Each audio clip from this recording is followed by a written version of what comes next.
Искршени и оштетени партиски штабови, пукање, физички пресметки, тешки телесни повреди, еден натепан политичар и еден застрелан кандидат за советник. Ова е досегашниот црн биланс во предизборието во Македонија, за разлика од кампањата за парламентарните избори минатата година, која помина во релативно мирна атмосфера. Оваа кампања е проследена со тензии и инциденти.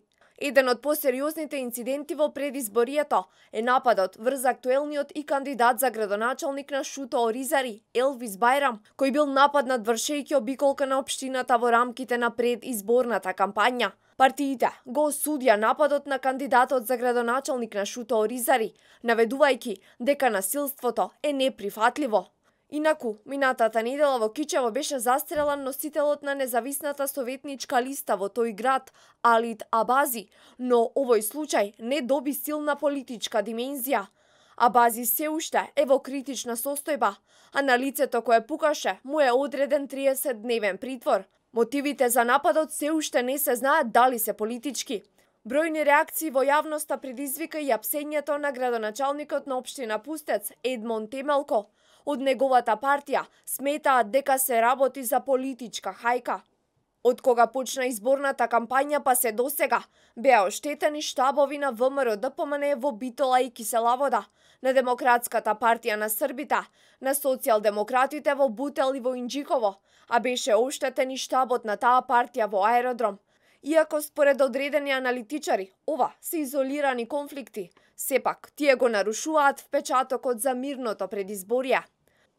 Првиот човек на Државната изборна комисија најостро ги осуди сите досегашни инциденти. Насилството никогаш не е решение. Тоа не му помага на никого и може само да донесе штета на кандидатите, на партијата, на изборниот процес на државата. Уште еднаш апелираме кон итно престанување на сите негативни појави, кон почитување на против кандидатите и кон фери демократски избори.